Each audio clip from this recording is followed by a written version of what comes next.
warahmatullahi wabarakatuh. Bagaimana kabarnya hari ini? Alhamdulillah, luar biasa. Tetap semangat, Allahu Akbar. Semoga anak-anak hebat di rumah tetap sehat dan semangat ya belajarnya. Hari ini berjumpa lagi dengan Ustazah Lina di pembelajaran Calistung.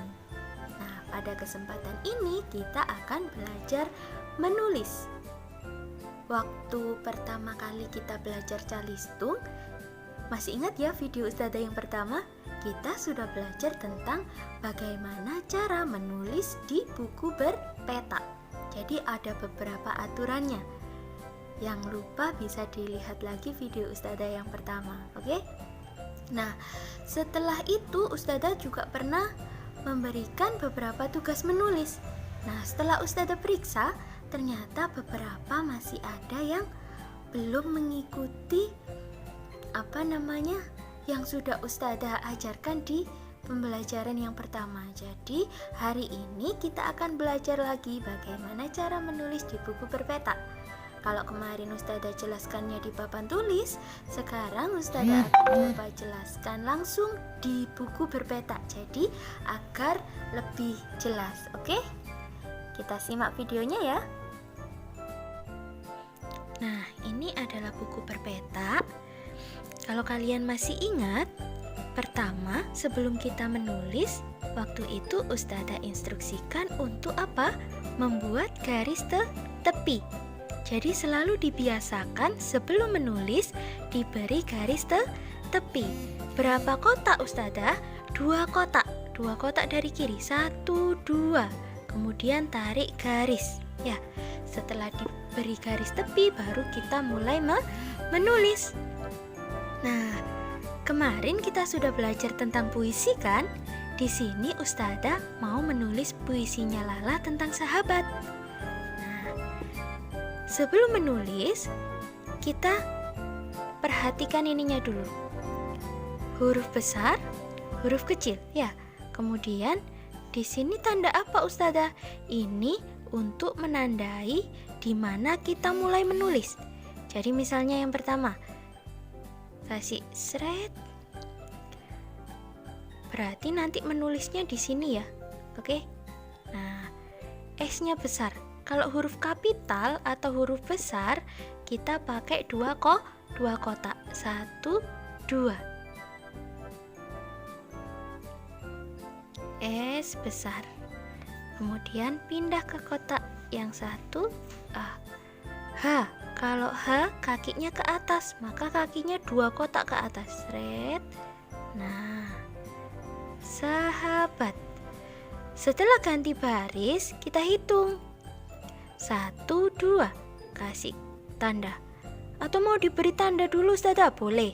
1, 2, kasih tanda lagi. 1, 2, kasih tanda lagi ya. Nah, kalau sudah diberi tanda, maka kalian ikuti tanda ini. Jika tandanya di sini, maka menulisnya harus lurus di sini. Ya. Kita, K besar, kita selalu bersama. Kemudian kita hitung lagi 1, 2 di sini ya, berarti kita nulisnya di sini. Kalimat selanjutnya adalah kita bermain bersama, baru kita tulis di sini. Nah, kita 2 kotak ke atas. Kita B, kakinya ke atas juga kalau B. Kita bermain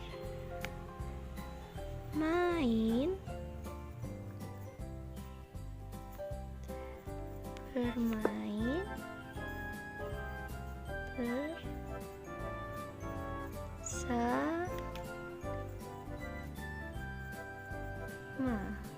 Nah ya, jadi pindah kata dilompat 1 kotak.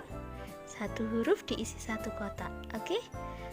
Turun ke bawah, kasih spasi 2 kotak.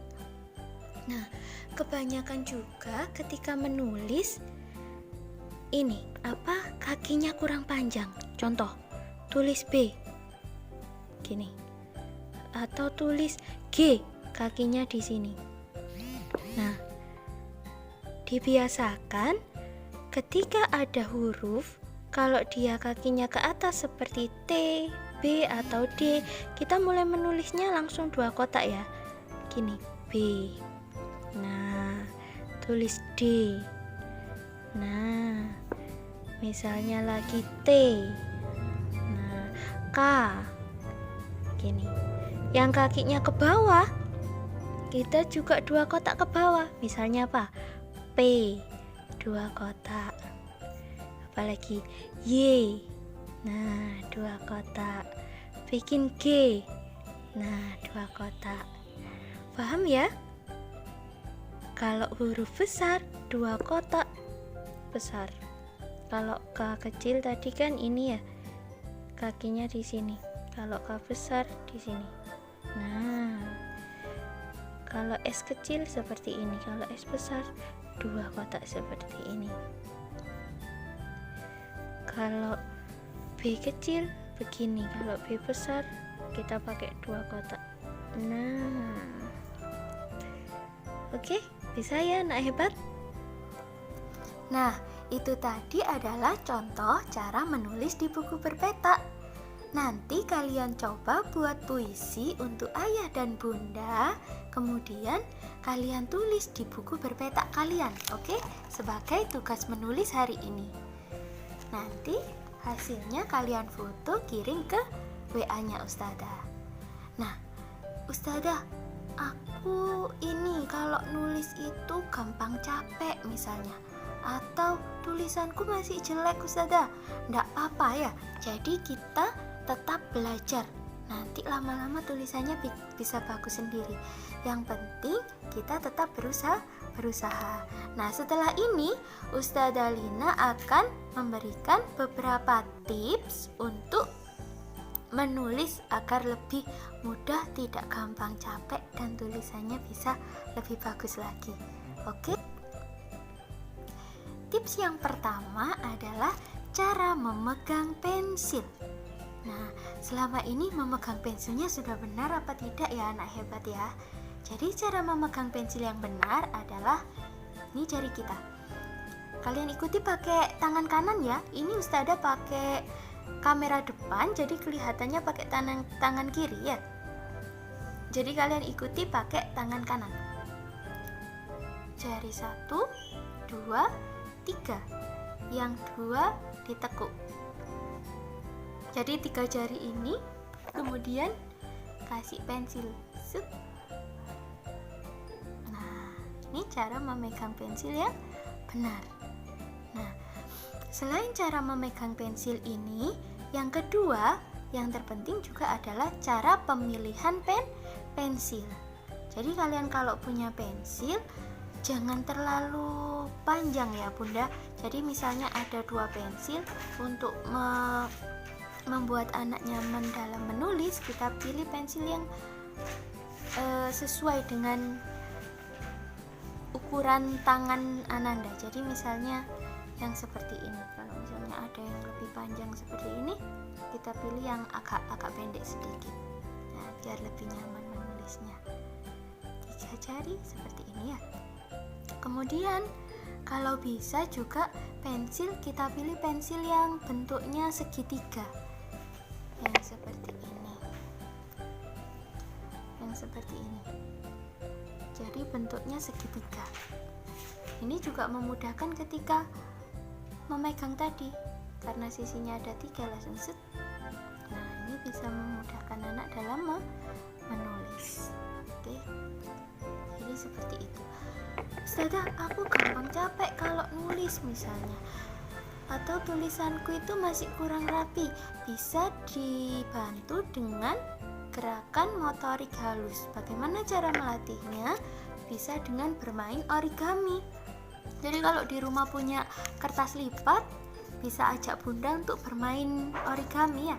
Bikin kupu-kupu, atau bikin pesawat, bikin kapal-kapalan. Yang penting tangannya bisa melipat-melipat ini dengan rapi ya. Atau juga dengan meremas-remas kertas. Nah, gerakan motorik halus nanti bisa meremas-remas kertas atau cara merobek dan lain sebagainya untuk melatih gerakan tangannya agar tidak gampang capek dan menulisnya bisa lebih rapi ya. Dan juga yang terakhir adalah ketika menulis diusahakan yang bergerak adalah jarinya saja, jadi jangan seluruh tubuhnya ikut nulis atau bukunya yang digerakkan. Contoh saja ketika kita membuat lingkaran lingkaran gini, bukan badannya ikut melingkar semua ya, atau bukunya yang diputar. Oke, jadi jarinya saja yang menulis seperti ini. Nah, kemudian ketika menulis juga jangan terlalu ditekan atau jangan terlalu tipis, biasa saja, pakai tenaga yang biasa ya. Kalau terlalu ditekan maka kita nanti gampang capek. Terus untuk pemilihan pensil ini, kadang ada pensil yang ininya itu empuk atau ada yang keras. Jadi nanti kalau pensilnya agak keras bisa bilang bundanya ya, bunda pensilku ini kalau dibuat nulis keras misalnya, nanti bisa pilih atau beli yang hitam-hitamnya ini empuk, jadi kita menulisnya bisa lebih nyaman. Jadi seperti itu tips dari Ustazah, nanti bisa dipraktekkan di rumah. Tetap semangat ya. Ustazah yakin kalau kita mau berusaha nanti akan pasti bisa mendapatkan hasil yang lebih baik. Oke, Ustazah pamit dulu. Assalamualaikum warahmatullahi wabarakatuh.